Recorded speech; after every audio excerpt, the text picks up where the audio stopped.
Hey guys, Fire Dragon here today. Welcome back. I hope all you lovely ladies and gents are having a terrific day. But today I'm here with a video, and today I decided to show you a dragon that I have been drawing for the past couple of months. It is something I had started before we had initially moved. I never got to finish it because of the move, obviously, but it is a beautiful picture that I have been able to draw. I loved drawing dragons as a child, and I've been meaning to really get back into art lately, and doing my channel is kind of a way for me to be able to get back into art, which is nice. Also, yes, my channel is mostly an art channel right now, but don't worry, I plan on doing games as well. So for anyone who is here waiting for games, please be patient. You know, I'm trying to make sure I have enough funds to not only pay my bills, but support my channel at the same time.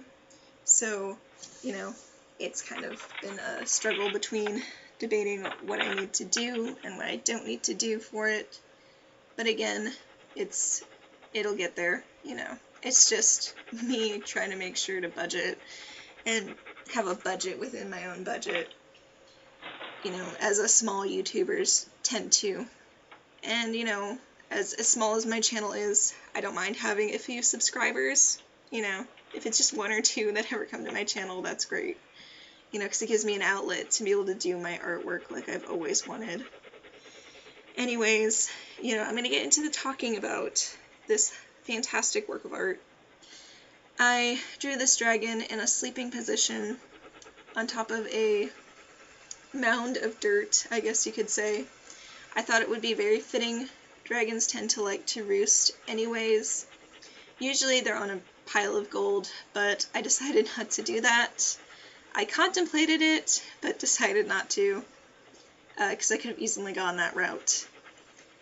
But for the dragon, I usually start with the head whenever I draw something, and then try to figure out the body from then on.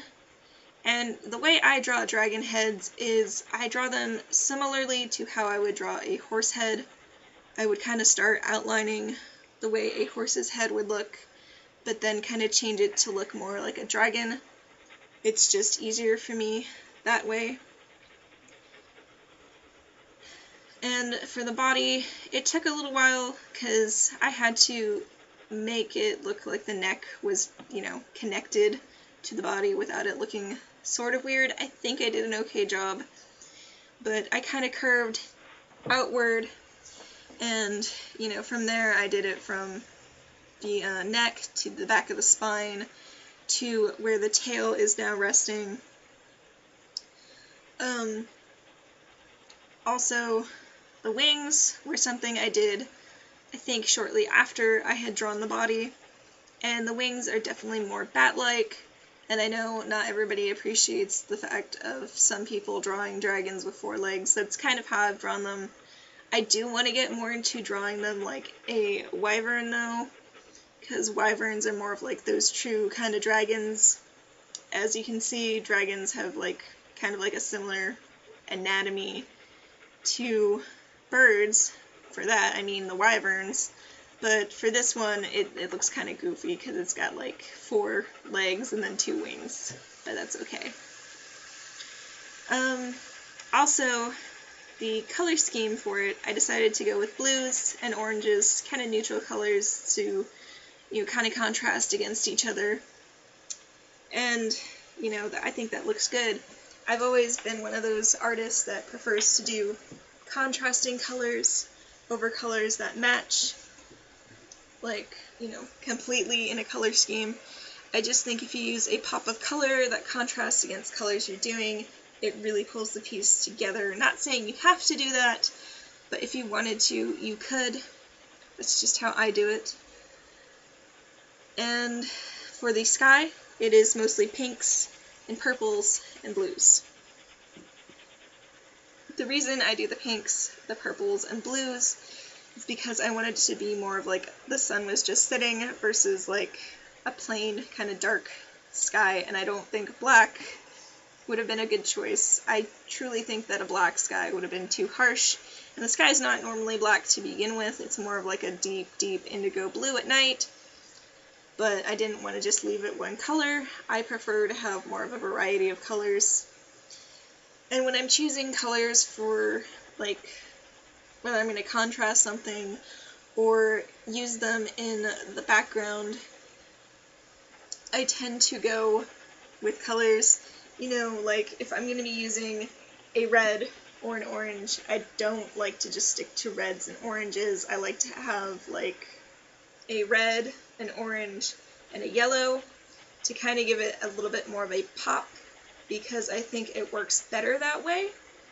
To me, if you go with just a bunch of different oranges, I think it can come off a little stiff and a little bit more of a flat kind of texture, and I don't want that. I like to use depth and definition in my pictures. Now for the scales on the dragon, as you guys can see, I did do the scales individually by hand, and they're all hand drawn. It took a long time getting the different sizes right and making sure that everything looked right. Now, I like to do the different sizes of scales because it does add a lot more depth to a drawing. And the way I learned that technique was by looking at references online of dragon statues, which was great.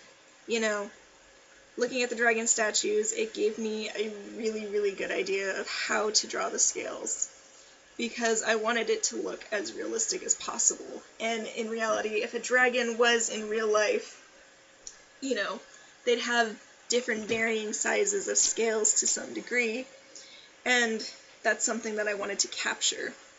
Now, for my channel, you're either going to be seeing me draw more fantasy works like this, or realistic works. I've started that as a kid, that I would do realistic works. As you saw in my previous videos where I showed you some of my work, some of it was realistic, some of it was not. I do have a love of fantasy, also gaming, so henceforth I had Link in that video that I drew. I drew it in high school. I thought it came out pretty good.